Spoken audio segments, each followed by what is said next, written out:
Ahora sí. Buenas tardes con todas y todos, quienes nos acompañan de forma presencial y también de forma virtual. Antes que nada, agradecerles por su asistencia y también darles la bienvenida a este conversatorio acerca de movilidad en general y del metro de Quito en específico. Bueno, el objetivo es justamente reflexionar de forma colectiva alrededor del metro, ¿no?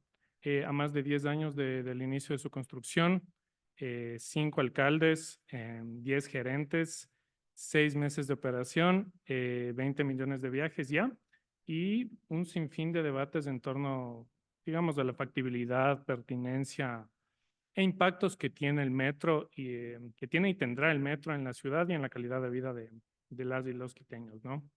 Para esto hoy contamos con la presencia de 3 invitados de amplísima trayectoria, tanto desde la administración pública municipal, la academia y las organizaciones no gubernamentales. Voy a proceder a presentarlos. Nuestra primera invitada es Andrea Flores Andino, abogada, especialista en Derecho Procesal y en Gestión Normativa de Transporte Terrestre por la Universidad Andina Simón Bolívar, miembro de la Red Iberoamericana Mujeres en Movimiento. Con 14 años de experiencia, Andrea se ha destacado en el diagnóstico, diseño, seguimiento y evaluación de políticas y programas de movilidad. En el municipio de Quito ha ocupado importantes cargos como secretaria de movilidad, gerente general de la empresa pública de transporte de pasajeros y también gerente general del Metro de Quito. Actualmente es coordinadora general de la iniciativa Bloomberg Philanthropies por la seguridad vial global. Nuestro segundo invitado es Fernando Carrión Mena, arquitecto con estudios de posgrado en México y Argentina. Actualmente se desempeña como académico del Departamento de Estudios Políticos de Flaxo, Ecuador. Fernando fue, entre otras cosas, director del Centro de Investigaciones Ciudad, director de Planificación y concejal del municipio de Quito, director de Flaxo, Ecuador, y editorialista del diario Hoy, El Comercio y El País. Fernando ha publicado más de 1000 editoriales periodísticos, 306 artículos académicos, 57 libros editados y 23 de autor. Su experticia abarca las temáticas de desarrollo y políticas urbanas, seguridad ciudadana y violencia, centros históricos, sociología del fútbol, entre otros. Y nuestra tercera invitada es Daniela Chacón Arias, abogada también, máster en Administración Pública y docente universitaria en la Universidad de las Américas. Daniela es actualmente directora ejecutiva de la Fundación Tandem y coordinadora de la iniciativa Quito como Vamos. Daniela fue concejal de Quito en el periodo 2014-2019 y también vicealcaldesa de Quito en el periodo 2014-2016. Daniela es promotora de legislación para fomentar la participación ciudadana, el gobierno abierto y la movilidad sostenible, cofundadora de la iniciativa Mujeres en Movimiento, que es una red iberoamericana, digamos, para promover liderazgos femeninos en la agenda de la sostenibilidad, con especial enfoque en la movilidad sostenible. Y Daniela también es experta en implementación de políticas públicas urbanas con enfoque de género y participación ciudadana. Bueno, la estructura del conversatorio es simple. Cada panelista tiene alrededor de entre 15 a 20 minutos para su presentación y comenzaremos, si me permiten, en el siguiente orden. Primero Andrea, seguimos con Fernando y terminamos con Daniela. Una vez realizadas las intervenciones de cada invitado, tendremos un breve espacio para preguntas. Eso, sin robar más tiempo a los panelistas, los dejo con ellos.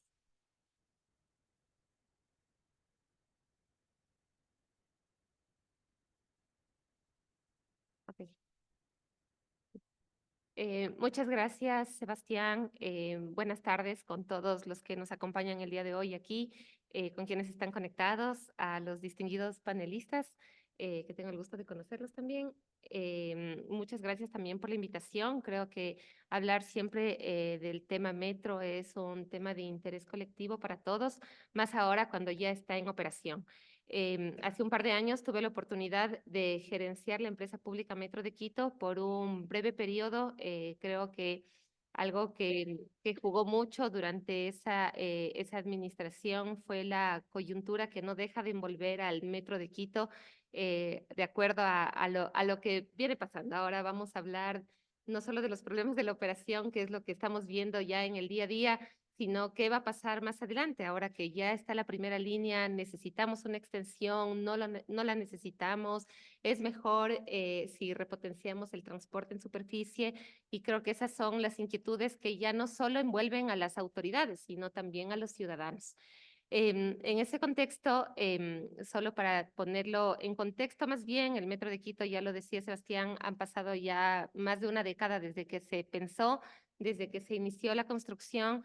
Han sido varios los alcaldes que han pasado por el proyecto, que ahora ya es un hecho, los gerentes igual, y creo que algo que resaltar de este proyecto es que todas las administraciones han trabajado de alguna forma para llegar a este punto, que es ya la puesta en marcha.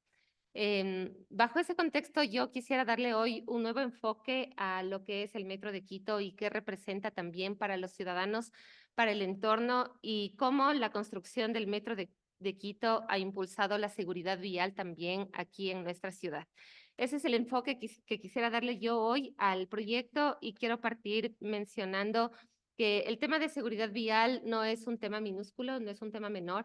Los siniestros de tránsito son una de las principales causas de muerte en nuestro país, y en la ciudad, aquí en la ciudad de Quito, al 2023, cerca de 329 personas murieron a causa de un siniestro de tránsito. Eso quiere decir que es alrededor de una persona la que muere cada día en nuestra ciudad como producto de un siniestro de tránsito. Eso adicionándole además el subregistro que existe, porque en este momento levantamos datos en sitio, pero después de un siniestro de tránsito, las personas que quedan lesionadas o gravemente lesionadas fallecen días después en el hospital, y esa muerte ya no es registrada como una muerte como producto de siniestro de tránsito. Entonces, los registros aún podrían ser mayores a lo que estamos proyectando. Eso quiere decir que cerca de una persona muere cada día en la capital, y en el país una persona cada 4 horas fallece como producto de un siniestro. Y las principales víctimas, hablando ya de usuarios viales, en este momento son los motociclistas, seguidos por los peatones, que son el mayor grupo de víctimas, y muchos de los cuales, en el caso de los peatones, son las personas que acceden a pie a una estación de metro. Entonces, cómo a partir de esta información se ha levantado datos de cómo en efecto el Metro de Quito puede incidir partiendo de sus beneficios.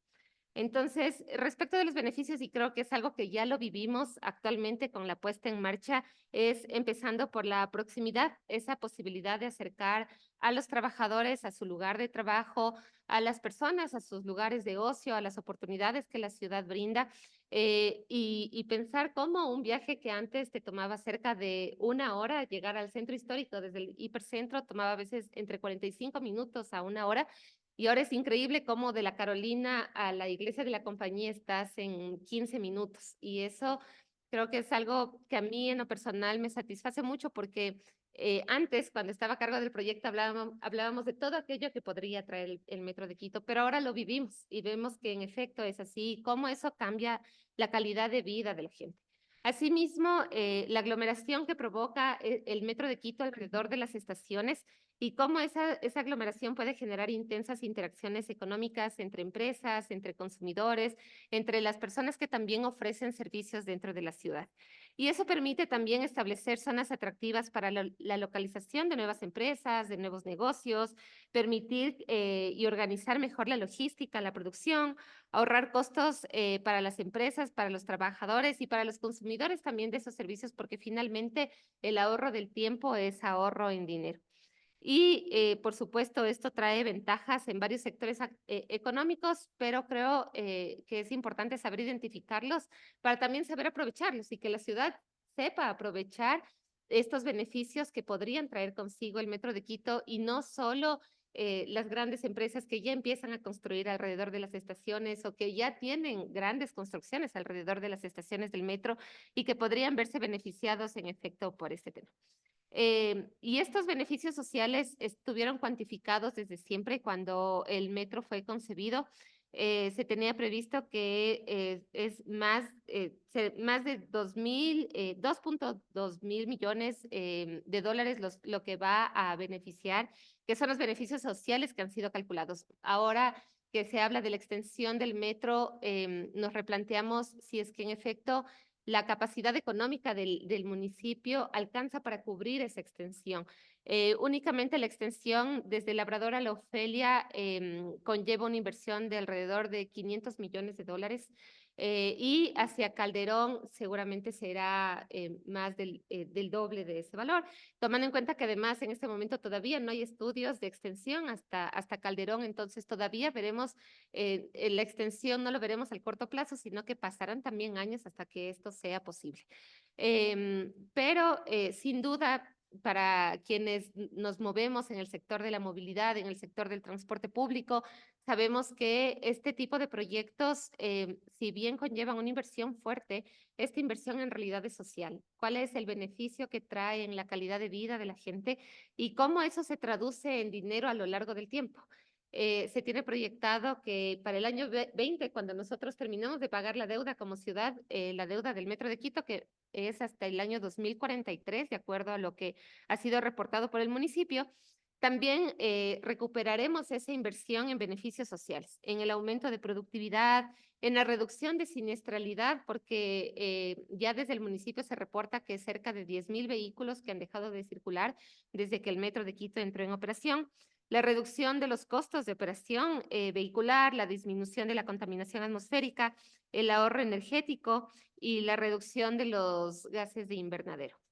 Entonces, bueno, partiendo de esos beneficios que conocemos y sabemos que el Metro de Quito trae consigo, ya enfocándonos en lo que representa para la seguridad vial y como les mencionaba, parte de este análisis que se realizó en el año 2020, cuando el Metro de Quito todavía no entraba en operación, pero la obra ya se había casi terminado, por decirlo así, la obra de infraestructura tenía un gran avance.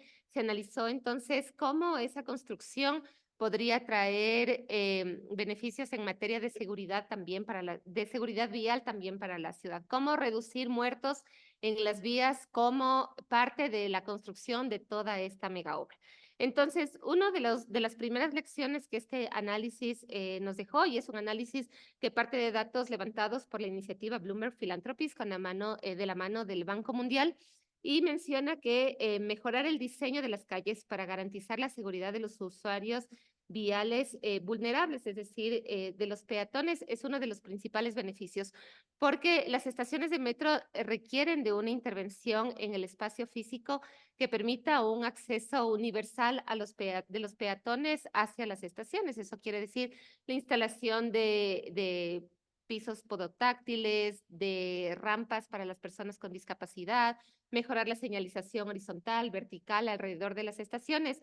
Y eso conlleva que las personas alrededor de estos espacios también puedan estar más seguras porque el entorno también puede ser más seguro para ellos. Y no solo para los peatones que quieren acceder a las estaciones, sino también para las personas que viven en el entorno y se desarrollan en el entorno. Entonces, qué importante es pensar en estos 15 puntos que en este momento han sido identificados como polos del Metro de Quito, que son las 15 estaciones, y cómo alrededor de esas estaciones se puede desarrollar no solo infraestructura, no solo edificios, no solo oficinas, sino también espacios seguros para el entorno, para los peatones. De la mano de esto, también hay estaciones de metro que están próximas a zonas escolares, como el caso de la estación Iñaquito, por ejemplo, que queda en medio de los centros comerciales y frente a una unidad educativa donde circulan niños y adolescentes todos los días.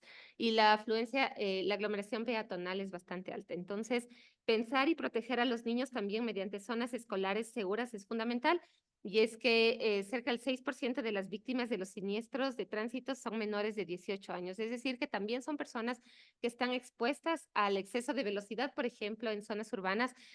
Hace poco, y como parte del trabajo que lleva adelante la iniciativa, también se ha identificado que en vías urbanas donde el límite de velocidad es 50 kilómetros por hora, se han reportado velocidades de hasta 80 kilómetros por hora de buses escolares, principalmente del transporte escolar, del transporte público y bueno, de los vehículos particulares y velocidades además que varían eh, en los distintos rangos de la vía. Entonces, eso quiere decir que hay mucho desconocimiento por parte de la gente de cuáles son los límites de velocidad y cómo debo circular en estos entornos donde hay paradas de transporte público, una estación de metro, donde la gente ahora opta por caminar, porque si ya 10.000 vehículos dejaron de circular, quiere decir que hay personas que hacen todo a pie o utilizan otros medios de transporte. Y eso nos conlleva a la siguiente lección, que es dar prioridad a la gestión de la velocidad, es decir, formular una estrategia de fijación de límites de velocidad seguros en las vías de Quito es un punto de partida esencial para lograr esta reducción significativa de traumatismos y de fatalidades en los siniestros de tránsito. Y como les mencionaba en las principales vías, parece que las personas, los usuarios no conocen los límites de velocidad y esto pone aún más en riesgo estos entornos urbanos donde se desarrolla la urbe. Y finalmente, la coordinación institucional. Cuán importante es, en efecto, que los proyectos como el Metro de Quito cuenten con ese apoyo institucional, no solo del municipio, sino del resto de entidades que confluyen justamente para que los proyectos sean exitosos. Les puedo hablar desde mi experiencia personal, desde el Metro de Quito. No solo nos sentábamos a trabajar y pensar en cómo vamos a operar, porque en ese momento esa era la tarea que nos habían encargado. La infraestructura estaba ya casi lista, pero todavía no había un escenario claro respecto de cuál va a ser la operación del metro. Pero de la mano teníamos que pensar en qué ocurría con el entorno, con los negocios a los que habíamos expropiado, las expropiaciones que debíamos cancelar, las licencias ambientales que todavía debíamos obtener y que no debía, ni siquiera dependía del municipio, sino del Ministerio del Ambiente, por ejemplo. Esta coordinación interinstitucional, no solo de la empresa Metro, sino también de la Secretaría de Movilidad, que es la entidad rectora. En el municipio de Quito hay una estructura un poco pesada en el sector movilidad. Tenemos una secretaría que es la entidad rectora de la política pública y sus entidades adscritas. Y una de ellas es la empresa Metro. Y la empresa Metro a cargo de la gestión de este subsistema de transporte, que no es el único además, porque ustedes conocen que hay un subsistema de transporte público en superficie, que son cerca de 60 operadoras de transporte público que brindan el servicio en superficie. Y adicional a eso está la empresa de obras públicas que se encarga justamente de la señalización alrededor de las estaciones. La Agencia Metropolitana de Tránsito, que es la responsable justamente de garantizar la seguridad vial alrededor de las estaciones. Y la empresa pública metropolitana de pasajeros, que es la que administra todo el sistema integrado de transporte público, el trolebús y la ecovía, y que son los subsistemas que deben integrarse además al metro de Quito. Entonces, esa coordinación interinstitucional es súper importante que se obtenga en cada uno de los ámbitos de la movilidad para obtener los resultados en efecto que se espera. Finalmente, creo que como una gran conclusión de este enfoque que el día de hoy he querido darle al proyecto también, es que el proyecto Metro representa una oportunidad para mejorar la seguridad vial e introducir nuevas medidas como la modernización de la infraestructura e incluso acciones de política por esta coordinación interinstitucional que yo les he mencionado. Y el Metro de Quito, bueno, actualmente cuenta ya con tecnología de punta en sus túneles, en el material rodante, en los 13 subsistemas que componen todo el sistema de transporte público. Y nos han mencionado que, bueno, que la cultura metro es la que ahora debe primar en la ciudad y que cuidemos la indignación ayer de ver ese vagón grafiteado, creo que fue una indignación generalizada de toda la ciudadanía. Pero así como queremos cuidar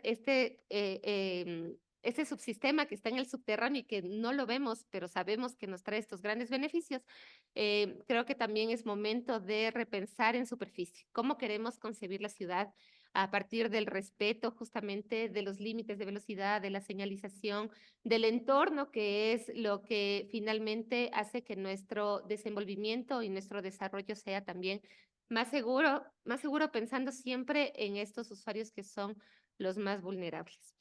Hasta ahí es mi presentación. Le vas a dar la palabra. Gracias. Listo, muchísimas gracias, Andrea. Seguimos con Fernando.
Bien, buenas tardes con todos, buenas tardes con todas.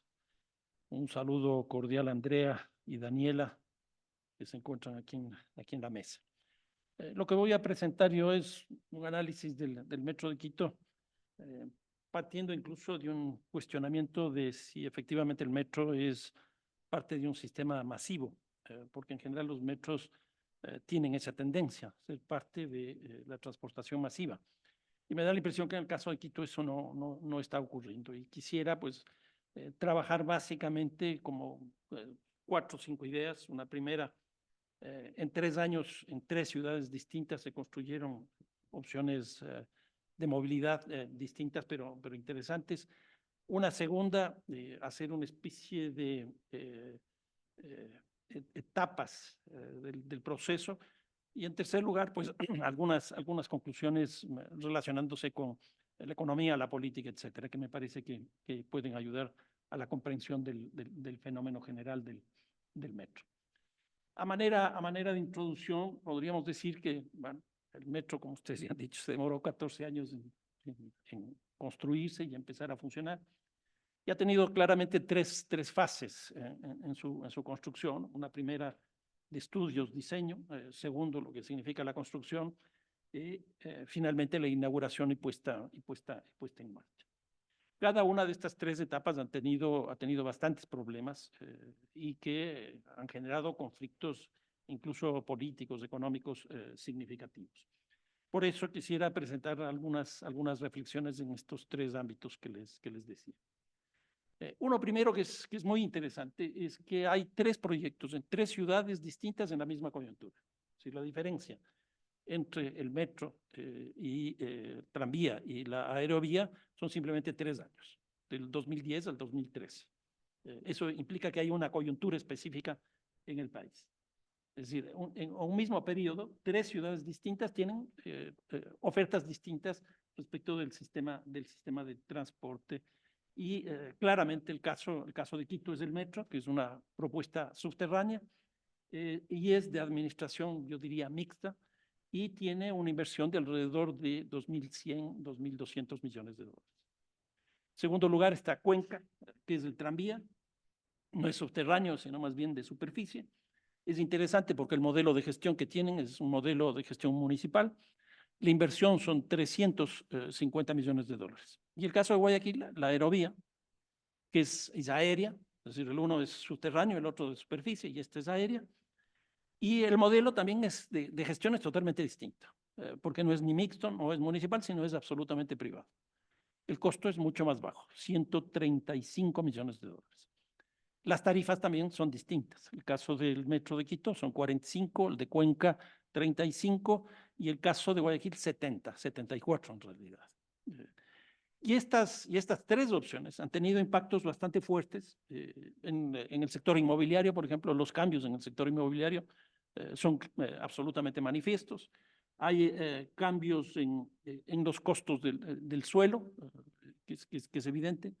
Hay cambios administrativos, los modelos de gestión así nos muestran. Hay cambios en la ciudad, en la concepción de la política a partir de estas propuestas y sin duda también en el tema de la economía. Lo interesante de los tres es que lo que se entra en general en las tres ciudades es lo que se conoce como el urbanismo de proyectos. En otras palabras, es generar grandes proyectos urbanos, lo que se conoce con el nombre de GPU, grandes proyectos urbanos, que lo que hacen es, en definitiva, dos fuertes impactos. Uno, lo que se llama las zonas especiales de desarrollo urbano, que uno puede ver, por ejemplo, en el caso de Quito, las paradas del metro, los cambios que eso produjo en el famoso PUX. Mayor edificación, usos de suelo mixtos, etcétera, etcétera. Entonces, ahí se construyó una zona especial de desarrollo urbano que tiende a beneficiar el capital inmobiliario y que tiende a beneficiar actividades comerciales, administrativas de carácter privado y demás. Y en segundo lugar, están las infraestructuras. En el caso particular de Quito, cuando uno analiza estos 10 últimos años, lo que se tiene del urbanismo de proyectos son dos grandes proyectos. El uno, el aeropuerto, que cuesta una cantidad un poco menos de 2.000 millones de dólares, no, porque no está solo el aeropuerto, sino está la Ruta Viva, está la E35 y otras vías adicionales. Entonces ahí se tiene más o menos 1.800 millones de dólares, y el caso del metro, que serían alrededor de 2.200. Si uno suma los dos y compara con el presupuesto del municipio de Quito, eso más o menos significa un 40% durante los 10 años. Si a eso se le suma el gasto corriente, de alrededor de un 30% promedio en los 10 años, se tiene que entre los dos proyectos y el gasto corriente se ha gastado 70%. Eso quiere decir que el municipio de Quito tiene una capacidad bajísima de invertir en otros sectores que no hayan sido estos dos grandes proyectos. Una segunda idea, las etapas. Básicamente son 4 etapas. La primera de barrera respecto del metro, que es cuando se hizo el diseño de la propuesta del metro. Y aquí yo creo que se hizo la propuesta del diseño de una movilidad sin ciudad. ¿Y por qué creo esto? Porque básicamente fue armado por una empresa, Metro Madrid, que la diseñó sobre la base de la ingeniería del transporte, y Quito no tenía en ese momento, desde la administración municipal, una visión de ciudad, no tenía un proyecto de ciudad. Entonces, es una línea que se hizo, una ruta que se hizo, prescindiendo de la ciudad de Quito, y esto vamos a verle más adelante. El presupuesto que salió de este proyecto son 1.500 millones de dólares, que significaba 50% que financiaba el gobierno nacional, en esa época Rafael Correa, y 50% el municipio de Quito. Eso se modificó sustancialmente cuando se decidió hacer la licitación y la relación se modificó sustancialmente. Ya no es el 50-50, sino 70-30%. 70% el municipio de Quito, 30% el gobierno nacional, que es una cosa absolutamente distinta a lo que ha pasado en la tercera generación de los metros en América Latina, como es el caso de Panamá, el caso de República Dominicana, de Bogotá, de Quito, de Lima, etcétera, donde la relación es al revés, 30% local, 70% del gobierno nacional. Es un cambio sustancial. Y aquí yo creo que claramente se produjo dos cosas. Uno, los estudios, al menos desde la perspectiva presupuestaria, no tenían relación con lo que finalmente salió, 2.009 millones de dólares, que es una diferencia de más del 30%. O sea, que uno comete un error de 5, 10%, ya, y eso más, pero el 30% ya no. Y aquí, ¿qué es lo que ocurrió? Hubo el cambio de administración municipal, entró una nueva alcaldía, y se decidió que el gobierno nacional iba no a financiar el 50% como se había comprometido, sino simplemente 750 millones de dólares. Ahora, lo que ocurre es que la propuesta esta del metro, por eso es la movilidad sin ciudad, no estuvo vinculado, por ejemplo, al sistema tarifario. Y hasta ahora no está vinculado al sistema tarifario, y eso que se han dado ciertas fases o ciertos caminos en esa perspectiva. Luego, respecto de los modos de transporte, en absoluto, no tenemos ninguna relación con los buses convencionales. con el trolebús, con los taxis, con bicicletas, etcétera, etcétera. O sea, no está vinculado al sistema de transporte de la ciudad.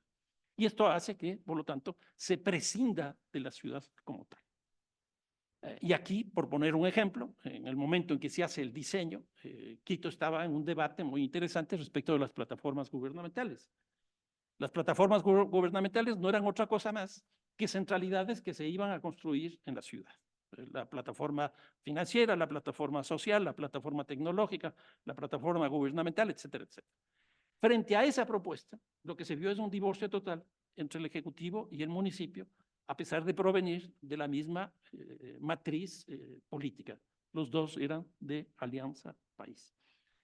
Y aquí viene el gran problema, creo yo, que el diseño de la ruta, el diseño de la línea, es un diseño básicamente en zigzag. Y esto lo hace mucho más complicado. Hay, por ejemplo, tres paradas que a mí generalmente me llaman la atención, que son las que rompen la continuidad. El caso de la Universidad Central, el caso de la parada de San Francisco, la Magdalena, y sin duda la de Iñaquito. ¿Cuál es? No es la de la Carolina, la que está más al... No, la Pradera, exactamente. Que muestra justamente este zigzag, este subir y bajar. Por ejemplo, en vez de haberse ido a la Universidad Central, que efectivamente tiene la mayor cantidad de estudiantes, la Central, son alrededor de 45.000 estudiantes, al otro lado totalmente distinto hay 4 universidades que si bien no llegan a 45, llegan a 30.000.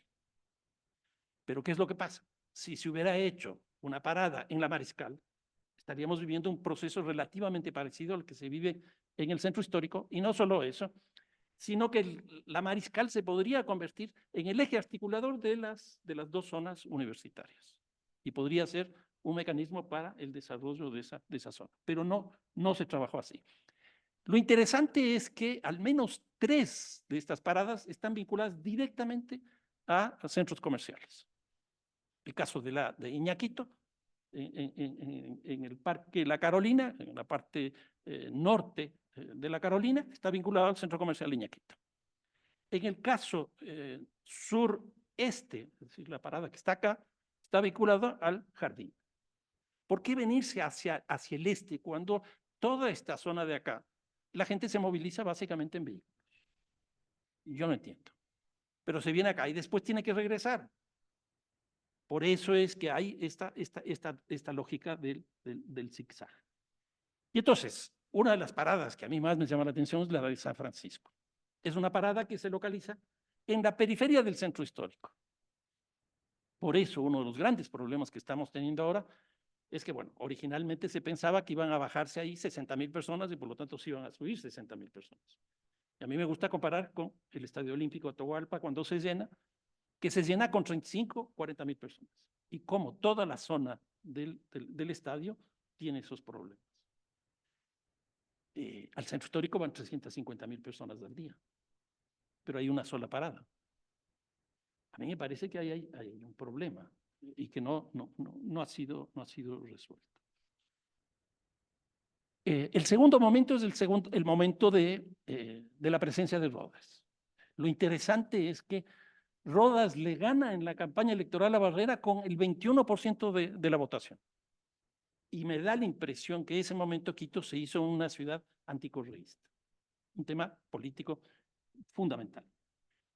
Y entonces ahí se licita justamente y se resuelve la licitación con respecto del proyecto del metro y el alcalde Rodas decide que se sigue en la línea del proyecto y decide asumir 1.250 millones de dólares porque el gobierno solo pagaba 750, porque ya estaba en una confrontación local-nacional, una confrontación correísmo, anticorreísmo de forma muy clara.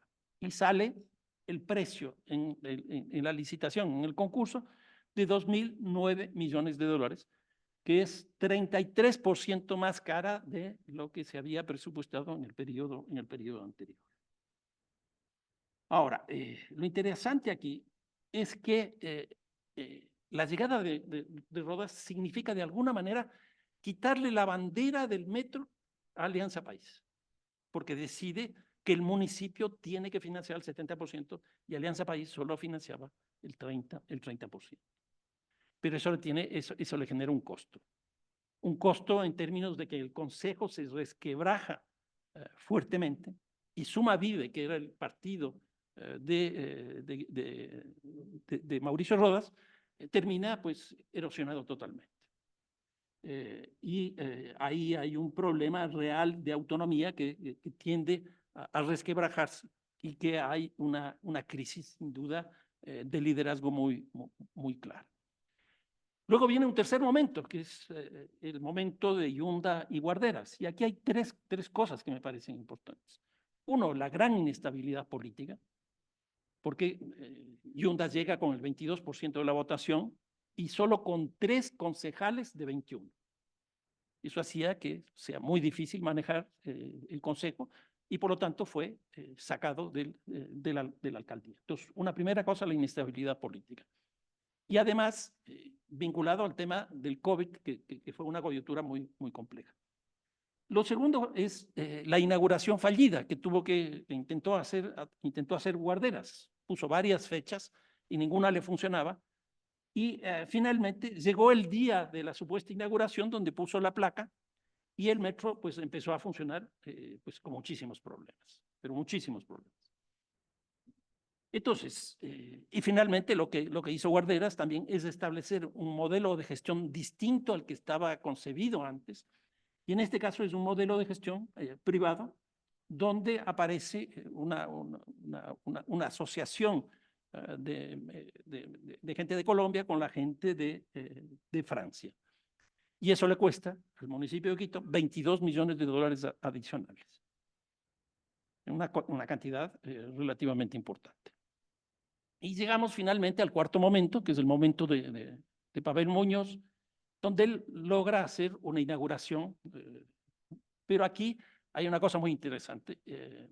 El box, bueno, los que conocen del box, generalmente se dice que el último round es el que queda en la retina de los jueces. Es el último round es el que define quién gana la pelea de box.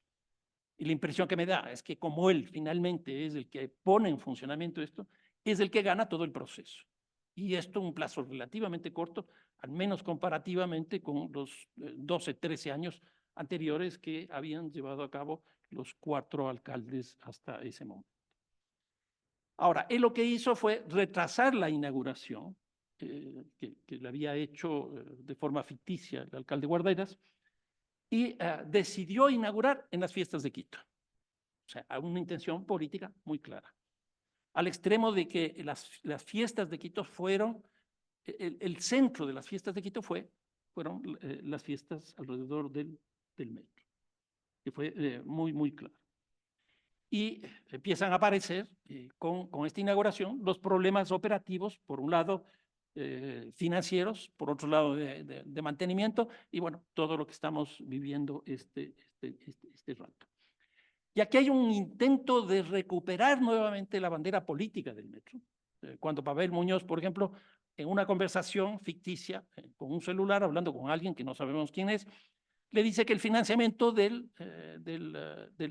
metro es una obra de Rafael Correa, y que el diseño del metro es una obra de Augusto Barrera, y que lo que inició Alianza País lo va a terminar él. ¿Sí? Con un afán de recuperar la bandera que la habían perdido. Ahora,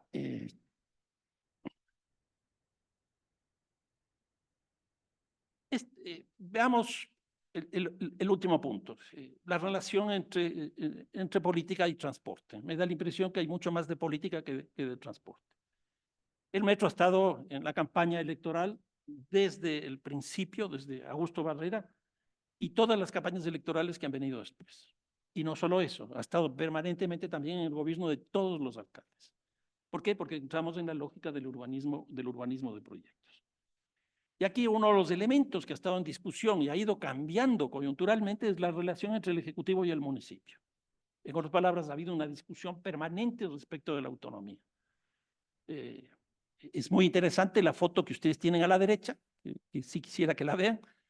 Ahí están llegando al metro el presidente de la Asamblea, Kronfle, el presidente de la República, Noboa, y el alcalde de Quito.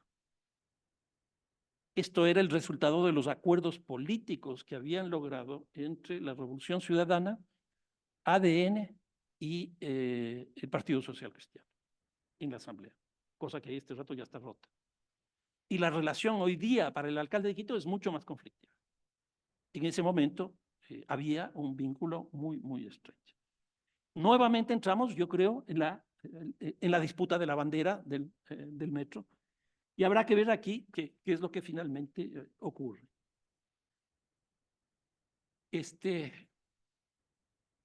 Veamos el tema económico y el transporte. Este es un tema muy, muy importante. La inversión del metro que hizo el municipio de Quito son 1.250 millones de dólares. Y esto tiene que pagar, bueno, Andrea ya soltó el año 2043, que son 20 años justamente, varía eso según los créditos con el tipo de banca que sea, pero esto significa que tenemos que pagar durante 20 años alrededor de 70 millones de dólares. Para que ustedes tengan una idea, el impuesto predial es un poquito más alto de los 70 millones de dólares. Es una cantidad muy alta. En segundo lugar, tenemos que pagarle a la empresa de gestión, esta empresa asociada entre Colombia y Francia, 22 millones de dólares por 6 años. Ya está un año, faltarían 5. Y luego, estos son datos del concejal Merino, que tiene información de que el costo operativo del metro es de 93 millones de dólares por año y que solo se estarían pagando alrededor de 20 millones, de acuerdo a la cantidad de personas que están pagando las tarifas. Esto significaría que anualmente el subsidio sería de 70 millones de dólares. Es decir, más o menos de la misma cantidad de lo que significa la inversión de la construcción del metro. Si esto es así, el subsidio que genera el metro es de 162 millones de dólares. Una cantidad obviamente muy grande. Uno podría decir más o menos 16-17% del presupuesto. Y a ello hay que sumar el otro subsidio, a los buses convencionales y al propio sistema de transporte municipal, que es de alrededor de 52 millones de dólares. Son cifras bastante grandes. Ahora, viendo esto en términos de la ciudad, claramente yo creo que no hay una correspondencia entre la propuesta del metro y una propuesta de ciudad. O sea, no hay un proyecto de ciudad explícito tras del metro. Y el caso de la Mariscal, que les decía hace un rato, me parece pues absolutamente evidente. Que en el caso del centro histórico, a pesar de que creo yo que está mal ubicada la pared en San Francisco, pues se consigue y no para resolver el sistema de la llegada de esta cantidad de personas que les decía hace un momento, 350,000 personas. Ahora, en la encuesta que se hizo en el año 2010, hay dos cosas que a mí siempre me han llamado la atención. Por un lado, el 62% de los pasajes se hacía por sistema de buses colectivos, el 22% en vehículos, el 15% peatonal, no se ha invertido nada en lo peatonal, y el 15% se supone que iba a trasladar el metro. ¿Por qué? Porque en esa época, en el 2010, el 15% eran más o menos 400,000 pasajeros. Hoy día el 15% de los pasajeros, yo les aseguro que debe estar cerca de los 500,000. Si es que no se sostiene el 15% de los pasajeros, deja de ser un sistema masivo de transporte el metro en Quito. Entonces, por un lado está eso. Y por otro lado está un despoblamiento que se vive en el hipercentro, que me parece que se está más bien acelerando este despoblamiento. Miren la pérdida de población que vive el centro histórico, la pérdida de población que vive la Mariscal, la pérdida de población que vive Iñaquito. Los datos del último censo, pues así nos muestran. Por otro lado, vemos un alto proceso de poblamiento, llamémoslo así, de ciertas zonas periféricas. Es decir, si nosotros tuvimos hasta el año 90 un proceso de migración del campo a la ciudad, ahora daría la impresión que estamos viviendo un proceso inverso, de la ciudad a las parroquias rurales.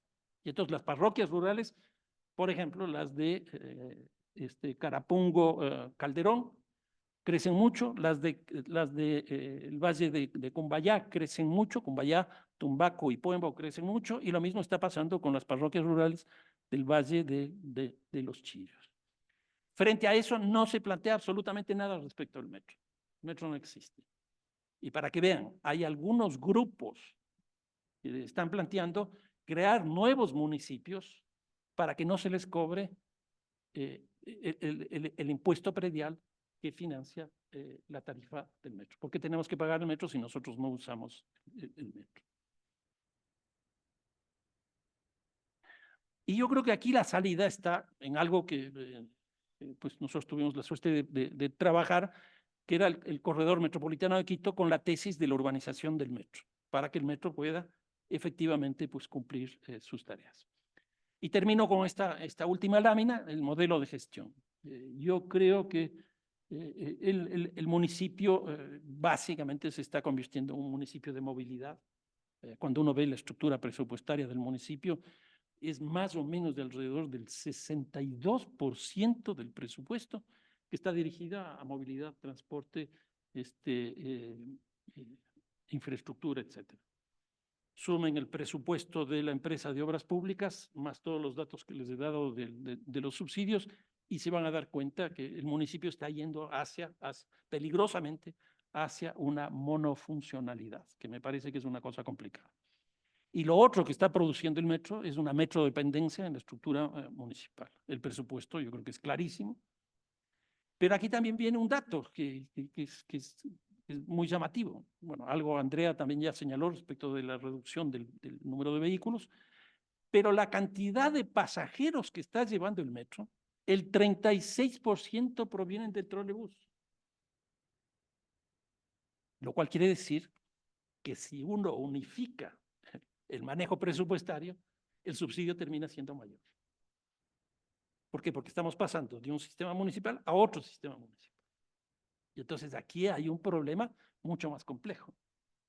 ¿Y por qué esto? Porque lo que tenemos dentro del municipio es una tricefalía en términos administrativos del transporte. Está la empresa esta que hablábamos hace un rato, Medellín-París. Está la empresa del metro, que por cierto el gerente de la empresa del metro gana más que el presidente de la República, más que el alcalde. Más o menos maneja el 10-11% de los pasajes de un día en el metro. Una cosa impresionante. Entonces, hay una tricefalía, tres cabezas. La empresa del metro, la empresa esta francesa colombiana y la Secretaría de Transporte. Y entre las tres tienen conflictos absolutamente evidentes. Entonces, sí me preocupa que la cantidad de pasajeros que está llevando este rato el metro provengan más de la tercera parte del trolebús. Y vienen 15% de la ecovía, lo cual también es altamente complicado. Y es más difícil todavía porque esto significaría que es un 31% el número de viajes diarios que se hace relacionado a los 400,000 pasajeros que se requiere como punto de equilibrio. Entonces, aquí hay un problema muy, muy fuerte. Y en ese contexto se está, como Andrea nos decía, en una discusión de ampliación del metro. Yo el dato que tenía es de 800 millones. ¿Quién va a pagar 800 millones con esta cantidad de recursos que tenemos? ¿Y qué capacidad de deuda tiene el municipio con los recursos que este rato tiene? Bien, estas eran algunas ideas que quería compartir con ustedes. Bueno, muchísimas gracias, Fernando. Ahorita vamos con Daniela.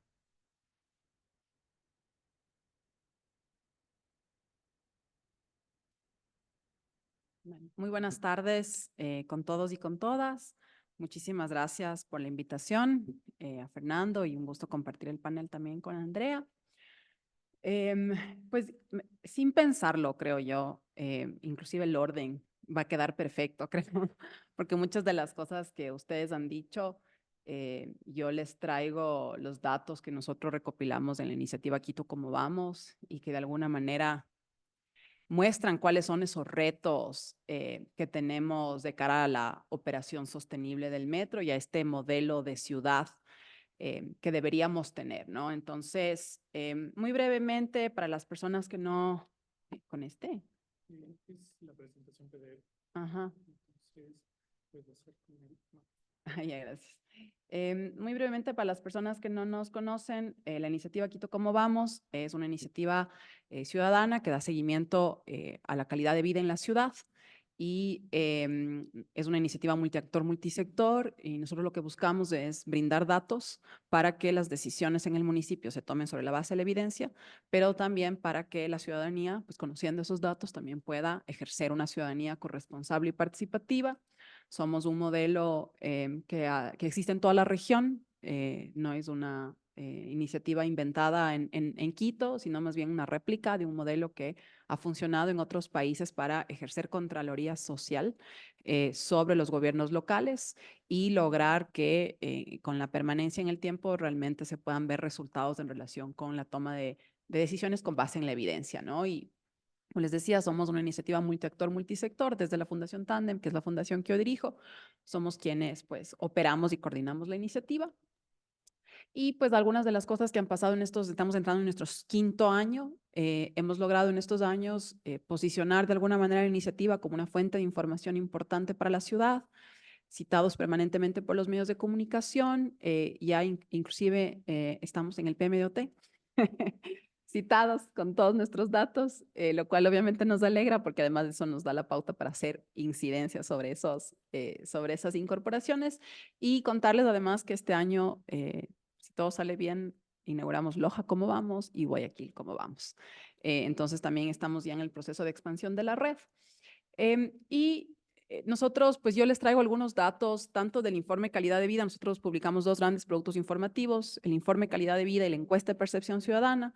En el informe recogemos los datos estadísticos, públicos, objetivos, en 12 diferentes dimensiones de la calidad de vida, siendo la movilidad una de ellas. Y la encuesta de percepción ciudadana, en cambio, pues le pregunta a la gente, ¿no? Cómo se siente respecto a los servicios que ofrece la capital y en general nuestra percepción sobre la ciudad. Entonces, les traigo algunos datos de los informes del 2022 y del 2023. Nosotros publicamos nuestros informes cada año en octubre, así que este octubre pues saldrán los informes 2024. Y algunas de las cosas que ya mencionaba Fernando, ¿no? Fíjense que entre el 2017 y el 2021, que se hicieron las mediciones en relación con la partición modal en la ciudad, vemos que pues, el 51% de los viajes que se hacen en la ciudad se hacen en transporte público, sigue siendo, y esperamos que siga siendo en la ciudad el principal modo de transporte, pero vemos un preocupante crecimiento del uso del vehículo particular, la moto, ¿no? La entrada de Uber, Cabify y plataformas en general realmente ha mostrado un impacto sustancial en el uso del vehículo particular como una de las alternativas de transporte para los ciudadanos y también un crecimiento de la bicicleta y la caminata, ¿no? Un importante crecimiento de la bicicleta y la caminata, que siempre es una buena noticia, pero todavía pues muy reducido con lo que podría ser, ¿no?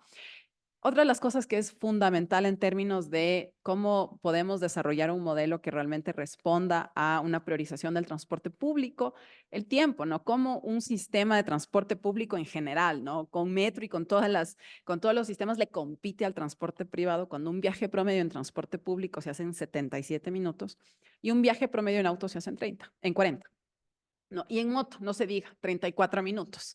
Entonces, realmente, en la medida, con Metro y todo, y esto lo vamos a ver un poco más adelante, en la medida en que sigamos siendo, digamos, no le compitamos realmente a el transporte particular, el metro, digamos, no va a significar esa gran transformación en términos de una movida masiva a los sistemas de transporte público para tener tiempos de viaje efectivos, ¿no? Y otro de los temas es la informalidad. y todo el proceso de la famosa reestructuración de las rutas y frecuencias, ¿no? El transporte informal, hay muy pocos estudios sobre transporte informal en la ciudad, yo creo que esa es una deuda pendiente, pero de los estudios que se hizo para el plan de movilidad urbana sostenible, se preguntó a la gente, ¿no? ¿Por qué usa el transporte informal? Y no es un tema, fíjense que no es un tema de costo, es un tema de velocidad, ¿no? La gente quiere llegar rápido. Y obviamente los principales lugares de donde sale el transporte informal, Calderón, Carapungo, creo que todos conocemos la ruta a las Naciones Unidas, Chillo Gallo también es una de las zonas donde más, son las dos zonas principales de donde salen los viajes en transporte informal. Y ahora, yendo un poco a los datos del 2023, ya decía la Andre, la siniestralidad vial es una de las principales causas de muerte en la ciudad. Y es un tema del que realmente no se habla, más allá de cada vez que hay un siniestro en la Simón Bolívar. Nos lamentamos y eso es todo. Veamos también, por ejemplo, el número de vehículos matriculados en el DMQ, matriculados aquí, ¿no? Hay muchos más que los que circulan, pero los matriculados aquí. Y vean esa tasa de motorización, ¿no? Una tasa de motorización creciente. Y ahí está. Es decir, vamos, y es una tendencia que crece y que no está necesariamente impactada por el tema económico, porque como ustedes saben, diferentes acuerdos comerciales y otros han reducido el costo de los vehículos. La moto también entra ahí como un factor importantísimo y esa tasa de motorización sigue creciendo y cada vez la gente ve en el vehículo particular una alternativa real a la movilidad. Y claro, esta es una cifra que a mí siempre me gusta mostrarle a la gente porque siempre le preguntamos a la gente como, ¿quién causa el tráfico en la ciudad? Y no, los buses, los buceros. No. En Quito, pues hay 3,000 y pico de buses versus 500,000 y pico de vehículos particulares, ¿no? Entonces, y esta flota de buses, creo que además nos muestra precisamente una de las cosas que se ha comentado aquí, y es que todo el esfuerzo político, institucional, financiero que significó la puesta en marcha del Metro de Quito ha implicado una desinversión absoluta en el transporte en superficie. Con el deterioro, yo creo que nosotros hemos, o sea, yo creo que hemos visto claramente ese deterioro progresivo que ha tenido nuestro sistema de transporte público, ¿no? Nosotros, más allá de las falencias y todo, teníamos un transporte público mucho mejor que muchas capitales de la región. Sin embargo, ese proceso de desinversión en la superficie ha implicado, por ejemplo, que esta flota exista desde hace años. No es una flota que ha incrementado, es una cifra que ya tiene aproximadamente desde el 2017. La cifra no ha cambiado sustancialmente. Y vean esto, ¿no? Que este dato para cuando ya presentemos el informe del 2024 que recoge los datos hasta terminar el 2023, nos muestra la pérdida de pasajeros en el sistema en superficie operado por el municipio de Quito, o la empresa de pasajeros. Y claro, la pandemia, ustedes saben, implicó un impacto sustancial en el sistema, en los sistemas de transporte público en general, toda esa mala prensa que hubo hacia los sistemas de transporte público, pero el ingreso masivo de otros medios de transporte. Y fíjense la caída sustancial entre el 2019 y el 2020, pero esa recuperación tan lenta en el 2021 y en el 2022. Y luego, ¿qué va a pasar ahora con la puesta en operación del metro? Ya nos decían tanto Andrea como Fernando, la pérdida de pasajeros del trole, del Ecovía, ¿no? Cómo esos sistemas van a ir muriendo o van a ir o no muriendo frente al metro. Y lo que implica eso además para las finanzas de la ciudad, para esos sistemas que tanto le han costado y que además son una identidad en la ciudad, ¿no? Yo siento que el trol, el Ecovía son unas identidades muy importantes en la ciudad. De ahí vemos, por ejemplo, el tema de la movilidad sostenible y cómo se articula también un modelo que entiende a la movilidad sostenible. A mí me mata, y esto lo he dicho en varios lugares, que yo no puedo llevar mi bici en el metro. a la hora que debería poder llevar la bici para poder hacer un viaje intermodal. A la hora que me dejan meter la bici ya no puedo hacer el viaje intermodal para salir a la oficina, por ejemplo. Entonces es como súper complejo realmente el promover, digamos, la intermodalidad que sería fundamental para que el metro siga funcionando. Y vemos además súper triste que en el año 2006, me parece, que es cuando hay un crecimiento enorme del número de ciclovías, de kilómetros de ciclovía, es el Chaquiñán. Entonces, como que realmente, además del municipio reporta, sí, ¿no? Como que el Chaquiñán es nuestra ciclovía y esos son todos los kilómetros de ciclovía en los que hemos invertido. Entonces, ahí también como hay una deuda muy pendiente de cómo se articula la movilidad sostenible, la caminata, la bicicleta de cara al metro.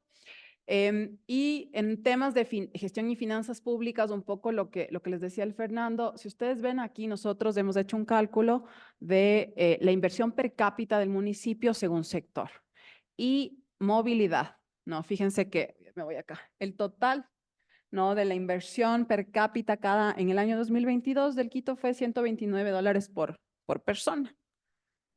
Movilidad, 79. Movilidad, $79. Y ahí está el metro, por supuesto. Eso incluye empresas, obras públicas, AMT, pasajeros, todo la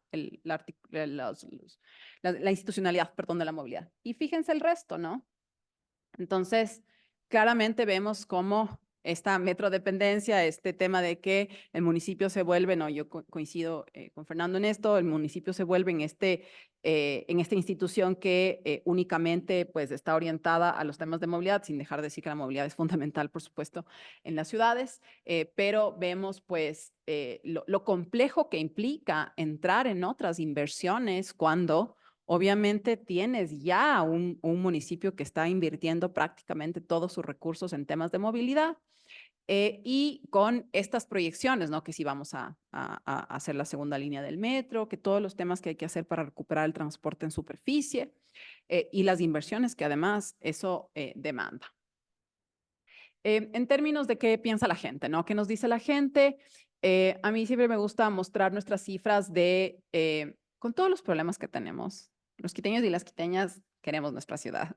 Y yo creo que eso es importante, porque yo sí siento que eso es un factor para poder tener estas discusiones de ciudad y tratar al máximo posible de despolitizarlas. Yo creo que obviamente eso no es al 100% real, pero toda esta lógica que el Fernando nos mostraba de los diferentes momentos políticos, y él decía esta pregunta de si es que logra o no Pavel Muñoz recuperar el metro para Alianza País o para la Revolución Ciudadana, yo creo que no, porque yo siento que el metro nos ha costado tanto como ciudad, que sí le sentimos como es nuestro, no es de ustedes, es nuestro, ¿no?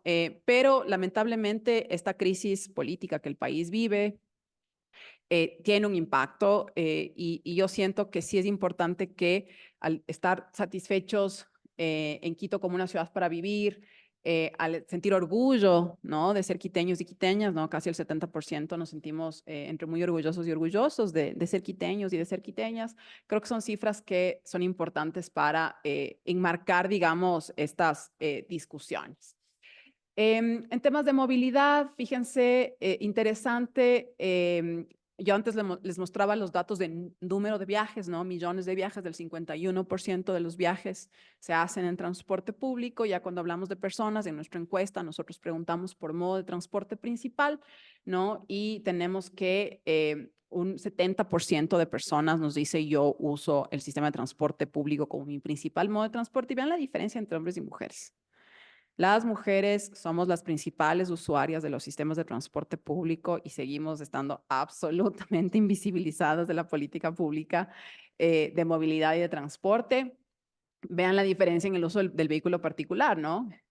El 22% versus el 16% entre hombres y mujeres. Y lo propio en la moto, ¿no? Vean la moto, es un modo de transporte súper masculino. Entonces, si no tenemos en cuenta la perspectiva de género, ¿no? Cómo, digamos, esta famosa reestructuración de las rutas y frecuencias que está tan pendiente en las ciudades desde hace tantos años para alimentar al metro en parte, por ejemplo, si no está hecha con una visión de género, porque ¿dónde están esas mujeres que usan el transporte público? ¿De dónde vienen? ¿A dónde van? y que sabiendo de dónde vienen, a dónde van, pues las podamos atraer para utilizar el metro. Y que eso pueda implicar ese impacto importante tanto en términos de seguridad personal como en términos del funcionamiento del sistema. Interesantemente, le preguntamos a la gente su satisfacción con su modo principal de transporte y a mí esto, fíjense que en el transporte público tenemos un 40 y pico % de personas que están entre algo satisfechas y muy satisfechas. Obviamente, como les decía, muy difícil competirle al vehículo privado. Vean la moto, los niveles de satisfacción del uso de la moto son increíbles. Y yo sí siento que este 40 y pico % que se ha ido reduciendo, ¿no? Cuando nosotros hicimos la primera encuesta en el 2020, estaba sobre el 50% los niveles de satisfacción. Ahora estamos en el 40 y pico %. Yo sí siento que es como un público cautivo, es decir, es como este público que no ha probado otras cosas y como que es lo que tengo, entonces igual me lleva y me trae. Y de todas maneras el sistema está interconectado, ¿no? Es decir, uno puede moverse de Quitumbe a Calderón con un pasaje. Entonces, veo que ahí hay un tema interesante a indagar y digamos para este año, nosotros vamos a incluir una batería para la encuesta de percepción ciudadana de este año. Vamos a incluir una batería importante sobre el metro de Quito, porque sí nos interesa contrastar los datos públicos y nos interesa entender quiénes son esos pasajeros. Es decir, ¿quién está usando el metro y por qué lo estás usando? O sea, yo, por ejemplo, soy ultra usuaria del metro, porque a mí me sirve muy bien. Yo vivo en el hipercentro, trabajo en el hipercentro digamos, he tenido la oportunidad de tomar las decisiones de mi hijo estudia en una escuela que queda a pie de mi casa. Y estoy, digamos, bien servida de servicios públicos, tengo buenos espacios públicos, tengo un parque de barrio fantástico. Y entonces, digamos, mi vida se mueve a pie, en bici y en metro, pero yo siento que soy la excepción. Entonces sí nos interesa entender esos usuarios y también nos interesa entender quienes no usan el metro, por qué no lo usan. Es un tema de costo, es un tema de que no hay conexión. Yo creo que estos datos van a ser súper importantes para entender hacia dónde debe moverse la política pública de esta reestructuración de rutas y frecuencias, de si se construye o no la segunda línea del metro y demás. Bueno, aquí unos datos por desagregaciones que no voy a entrar, ustedes pueden ver en nuestro sitio web, quitocomavamos.org, están todos nuestros datos. Los temas de inseguridad en el transporte público, violencia sexual en el transporte público, nos siguen apareciendo y son temas que hay que tomar en cuenta. Y ya para ir cerrando un poco los retos que yo veo, ¿no? El primero que ha sido evidente en lo que hemos conversado, los tres, el reto financiero. Y yo creo que aquí una de las cosas que no ha habido una conversación seria en la ciudad, porque hemos estado en esta polarización política, ¿no? Pasando un modelo de la revolución ciudadana, de el Estado es el que tiene que hacer todo, ¿no? En una época además de bonanza, en donde había recursos, y entonces todas las inversiones las tenía que hacer el Estado, a un cambio de visión política, pero también una crisis económica. El municipio no tiene recursos y no va a tener recursos para pagar todo lo que hay que pagar. Entonces, ¿por qué no estamos discutiendo modelos de colaboración pública-privadas que funcionen? Es decir, aquí nadie está diciendo que el sector privado vaya a hacer algo que viole derechos y que no está bien porque el sector privado es malo. Yo creo que tenemos que superar esta discusión tan polarizante y de verdad empezar a ver en otras ciudades modelos de colaboración pública-privada que puedan ayudar, ¿no? No va a ser el grueso, quién sabe, pero hay que empezar a discutirlo al menos, ¿no? Y siento que esa discusión no está en las autoridades, no está en el consejo, no está en la opinión pública. En general, creo que la discusión sobre las finanzas municipales están por ahí, ¿no? De repente algún concejal lo señala y se habla, pero realmente no siento que es como una preocupación real de la ciudad. Después está el reto de la modernización del sistema del transporte público operado tanto por la empresa de pasajeros como por las cooperativas, por el sector privado, no por las empresas privadas. Ese modelo ya sabemos que está caduco hace años, sabemos que no funciona, no ha habido una modernización de ese sistema. Si ese sistema no se moderniza en una ciudad que tiene una línea de metro que ya está ahí, con todas las falencias, pero ya está, y hay que hacerla funcionar, si es que ese proceso de conexión con esos otros sistemas no tiene, digamos, el mismo nivel de calidad, Entonces, si es que apenas tengo unos recursos, me compro la moto. Es que me voy a comprar la moto, porque además en la moto puedo subir a toda la familia. Y aquí no hay control y nadie controla absolutamente nada. Entonces, ¿no? Esa es un poco la realidad y ahí hay inversiones que hay que hacer. Entonces, yo cuando oigo la extensión del metro a Calderón me muero porque entiendo la importancia al ser usuaria del metro, además entiendo cómo ha cambiado mi vida desde que uso el metro. Fíjense que además nosotros en tándem nos movimos de oficina y nos cambiamos de una oficina cerca de una estación de metro para precisamente facilitar la movilidad del equipo. Entonces entiendo, pero me preocupa de sobremanera entrar en todo ese esfuerzo que ya se ha contado aquí y seguir ignorando el transporte en superficie. La informalidad, no, yo sigo esperando el famoso plan de reestructuración de rutas y frecuencias y, y ahí entra el tema de la movilidad del cuidado, ¿no? Es decir, cómo se mueven las mujeres en la ciudad y cómo realmente esa reestructuración de rutas y frecuencias va a incluir el transporte informal, porque hay un buen grueso de la población que se mueve en transporte informal. Y el crecimiento de la ciudad, ya algo lo mencionaba Fernando. Fíjense que recién el municipio hizo este anuncio de que va a ser más difícil la inversión inmobiliaria hacia los valles. Yo siento que eso es como muy complejo, más allá de que se pongan todas estas reglas, el control en la ciudad es un tema que también es de discusión, la cultura de ilegalidad y demás, pero aparte yo siento que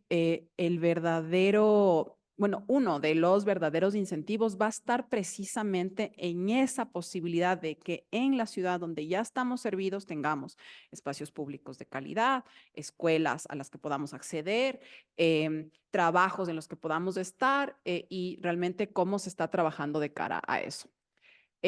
Anclar a inversiones sobre cambio climático, la famosa Política Nacional de la Movilidad Urbana Sostenible, aprobada, escrita en un papel. Hay ahí fondos a los que se puede acceder desde el municipio. Yo no veo realmente que haya un anclaje en los temas de cambio climático y movilidad sostenible al metro, que podría además implicar unas inversiones mucho más integrales en la ciudad. Y lo que les decía del enfoque de género, que siento que está extremadamente ausente de una movilidad cuando obviamente podría ser un potencial ahí enorme el poder tener perspectiva de género real y no solo pues el sistema de denuncia para casos de acoso sexual, que es súper importante, pero es solo un eje y no es realmente la integralidad de la perspectiva de género que es tan necesaria, inclusive para el propio sostenimiento del sistema. Gracias.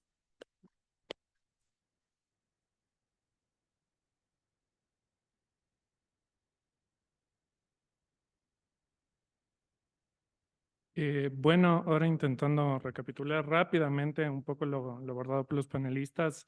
En el caso de Andrea, un poco aproximándonos al Metro de Quito desde una perspectiva que resaltó, si quiere, por un lado, los beneficios urbanos sociales, resaltando de igual manera los beneficios de proximidad y aglomeración que nos comentaba, y por otro también la oportunidad que implica el Metro de Quito, si se quiere, desde su concepción y ahora operación para el mejoramiento, sobre todo de la seguridad vial en la ciudad. Bueno, también en el caso de Fernando, que nos presentó una sistematización que giró alrededor de 3 puntos.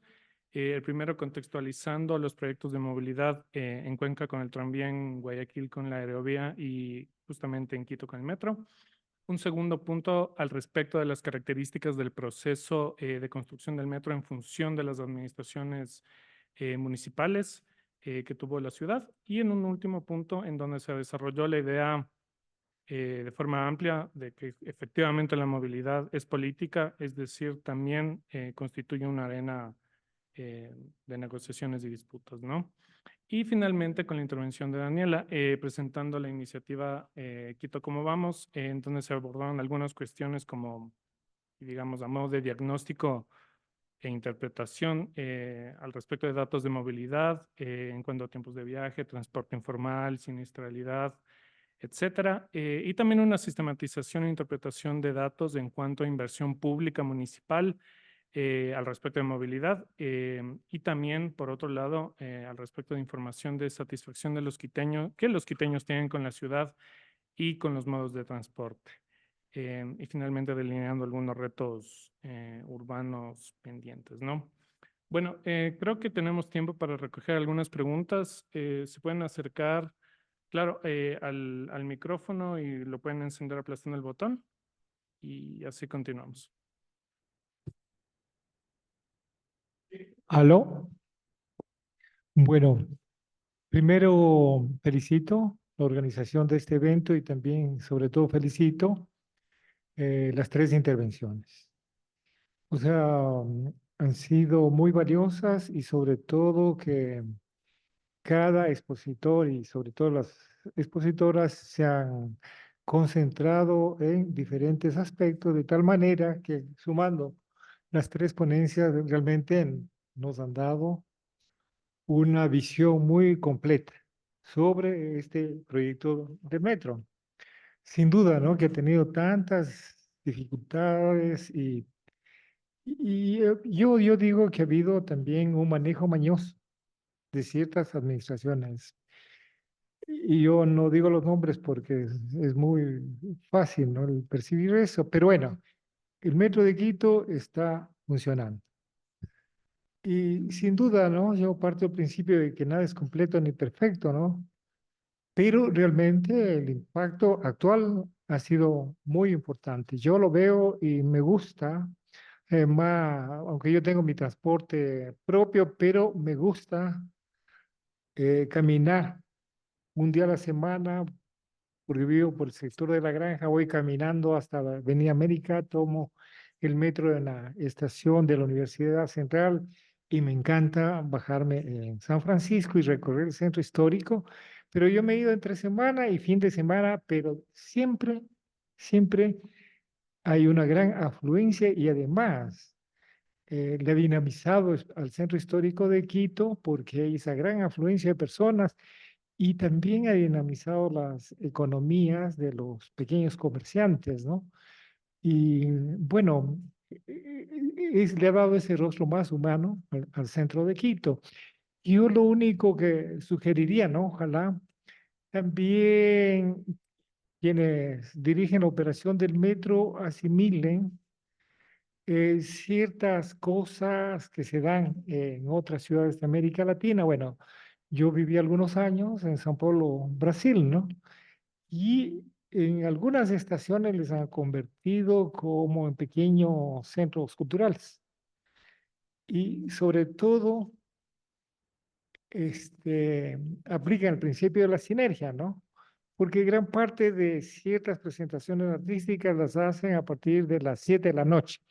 Es decir, la hora en donde no hay gran afluencia, sobre todo de pasajeros, y entonces la gente puede permanecer, entonces no se chocan esos dos flujos y hacen esas buenas presentaciones. Y en el caso de el metro de Medellín, que es un metro más que todo tipo, como es más en superficie, ¿no? Y aéreo, incluso, bueno, determinados sectores, en cambio, cada estación se ha convertido en pequeñas galerías de arte, ¿no? Entonces, yo creo que siempre es bueno asimilar lo mejor de lo que se dan en otros lugares. Y bueno, eh, igual sigamos haciendo estas reflexiones permanentes porque realmente quienes participamos de esto nos enriquecemos. Y muchas gracias nuevamente a ustedes por tan brillantes exposiciones. Traje barra propia. Quizás si alguien tiene alguna otra pregunta puede... Sí, claro. Puedes encender, solo un clic. Ya. Quiero hacer una consulta. Mire, yo pertenezco al grupo de afectados por las viviendas de Solanda. Quisiera saber, realmente yo he hablado con alcaldía, con cada uno de las entes y realmente no tengo una respuesta respecto a la gran vulnerabilidad que tienen más de la cuarta parte de Solanda, son 6.000 unidades habitacionales aproximadamente.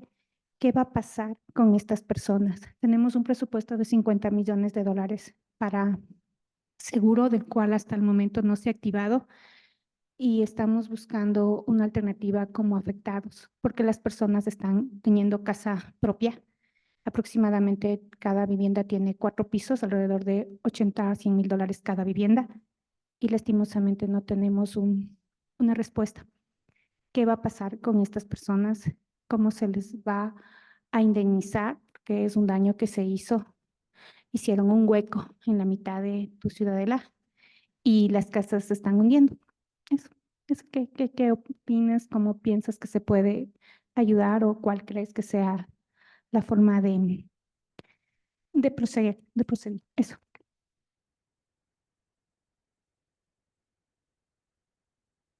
O sea, es un tema sobre el cual no tengo toda la información que necesitaría para darte una perspectiva más, eh, algo que responda realmente a tu duda de manera integral. Lo que te puedo decir desde el conocimiento que tengo sobre la legislación municipal, ya específicamente sobre qué está establecido en el metro y en el contrato del metro y otros, creo que la Andre va a ser mucho mejor que yo para eso, porque eso sí yo no conozco esos detalles.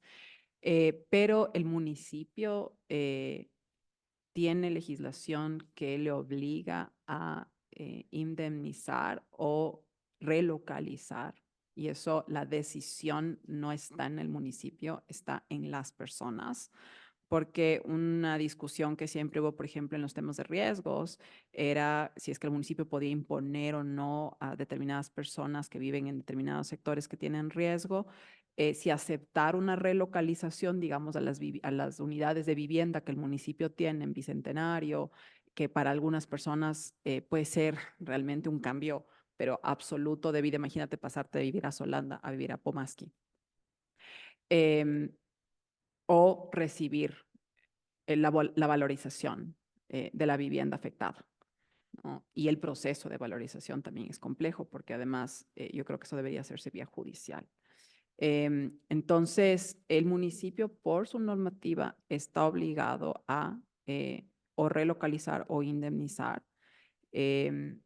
Entiendo yo que los procesos vía judicial son fundamentales para establecer la valorización.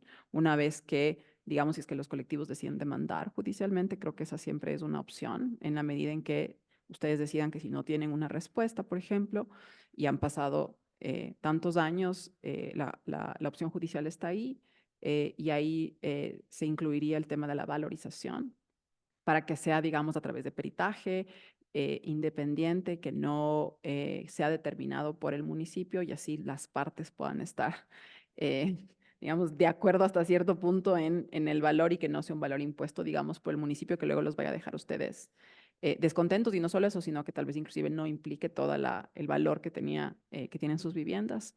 Eh, y, eh, y según eso, pues obviamente optar por una opción de vivienda, ¿no? Entonces, en el marco de lo que establece la legislación, esas son, digamos, algunas de las opciones. Y hasta ahí me quedo yo, porque realmente te debo la respuesta, porque no tengo un conocimiento profundo sobre el tema. La segunda pregunta es, ¿conoces algo sobre el asunto del alcantarillado? Aparte de los 50 millones, tengo entendido que 45 millones, el 75% de Solanda del alcantarillado, no estamos hablando ni siquiera de las casas, sino solo el alcantarillado, porque destruyeron el alcantarillado para poder hacer el metro.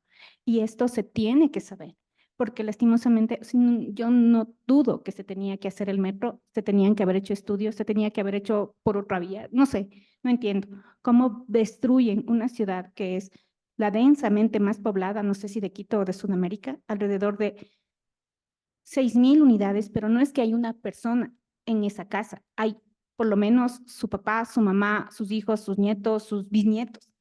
Entonces, estamos hablando de 100.000 personas, 100.000 personas que, de acuerdo a lo que hablé con el señor del metro, no es ni siquiera, yo le pedía 5 centavos por cada habitante para la indemnización de estas personas, y él me dijo que el metro no es viable, que los costos ni siquiera o sea, de acuerdo a lo que yo hablé con él, me dijo que ni siquiera los costos fijos realmente cubre el metro.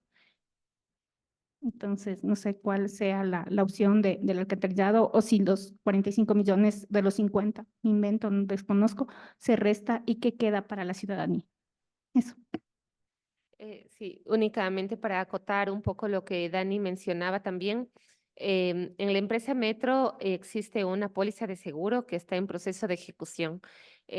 Hace unas 3 semanas, cerca de 3 semanas, justamente el Consejo Metropolitano pidió un informe al gerente general respecto del estado de ejecución de esta póliza, porque para la ejecución de esa póliza, la aseguradora, y esto ocurrió justo hace 3 años ya, solicitó que exista un informe que determine exactamente quién es el responsable del este hundimiento que estaba causando en el sector Solanda.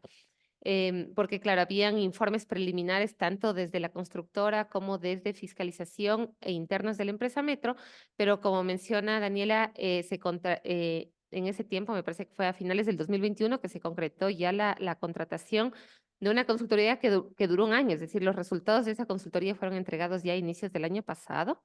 Ajá, que lo hizo incluso una universidad, me parece que fue con la Politécnica. Exacto.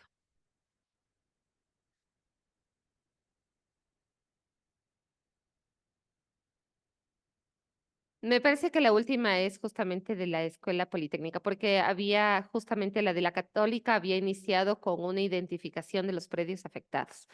Pero este último estudio determinaba cuál es el responsable y a partir de eso la aseguradora determinar o tener un pronunciamiento ya definitivo respecto de la indemnización que en efecto se va a entregar. Pero esto hay un informe que está solicitado al gerente general. Entiendo de lo que yo también pude ver que el consejo solicitó, o sea, solicitó al gerente general rendir cuentas respecto de este tema y la información todavía no puede hacerse público porque como es un reclamo de una aseguradora, el proceso todavía está en una instancia en la que debe mantenerse reservada dentro de la intendencia de la superintendencia de compañías. Entonces,